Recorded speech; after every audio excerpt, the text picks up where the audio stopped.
এই ঢুকুৱাজন মোৰ দেউতা আছিলে। দেউতা মানে ধৰ আৰু আজিয়ে কাজটো আছিলে আৰু গাঁৱৰ মানুহবিলাকো মতা হৈছিলে আৰু অন্য গাঁৱৰ মানুহবিলাকো মতা হৈছিলে। বস্তু বাহানি কিনা হৈছিলে আৰু আজিয়ে সকামটো আছিলে। এইটো এতিয়া বানপানীয়ে এনেকুৱা অৱস্থা আপোনালোকে দেখিছে। এইবোৰত সেইটোৱে মনত অলপ দুখ লাগিছে। গাঁৱৰ মানুহবিলাকো মতা অহা নহ'ল, ৰাস্তাতে পাতিবলগীয়া হৈছে। সৰু সুৰাকৈ আৰু ইয়াতে তম্বু এটা তৰি কিনে পাতিবলগীয়া পৰিছে। এতিয়া মানুহবিলাকো এনেকৈ নাও দি কিনে আনিবলগীয়া পৰিছে আৰু ভকতবিলাকো চবৰে ঘৰবিলাক ডুবিছে সকামত আৰু আহিব সেইকাৰণে নোৱাৰে আৰু কাৰমে গাঁও পানী ডুবা এতিয়া আপোনাৰ 6 দিনমান হ'ল। আমাৰ টোটেল এনেকৈ খোৱাং কাৱৈমাৰী বুলি কয়। এনে তাৰ ভিতৰতে শিমলুগুৰি বুলি এডোখৰ আছে, দিহিং কৈৱৰ্ত এডোখৰ আছে, শিমলুগুৰি এই কাৱৈমাৰী মাজুলী বুলি আছে। এই 4ডোখৰ আমাৰ কৈৱৰ্ত জাতিৰ দুখীয়া গাঁও, একেবাৰে অনুসূচিত জাতি।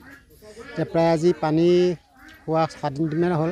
আমাৰ দিহিঙৰ কিনাৰ মথাউৰিটো ৰিং বান্ধটো বান্ধি হঠাতে ভাঙি পেলালে। মোৰ এজন দদাইদেউৱে হয় নিজৰ। সকলো যোগাৰ কৰা হৈছিলে আজি এসপ্তাহ আগতে। ৰাতি হঠাতে ভাঙি পিনে গোটেই গাঁওখনে বুৰাই দিলে আৰু এতিয়া কৰিবলৈ উপায় নাই। ভকতকো চব নিমন্ত্ৰণ দিয়া হৈছিলে সকলো গাঁৱৰে। প্ৰায় 2000মান মানুহৰ কাৰণে যোগাৰ কৰা হৈছিলে। কিন্তু দুখৰ বিষয়ে কি কৰিব, তেখেতৰ কপালতে নাই নে আমাৰ ৰাইজৰ কপালতে নাই। সকলো ফালৰ পৰাই বিপদ হৈছে, আমাৰনো ক'ত হৈছে। গতিকে দুখ লাগিবলগীয়া কথা এইটো আৰু। তথাপিও তেখেতৰ আত্মাৰ কাৰণে পিণ্ডটোতো দিব লাগিব।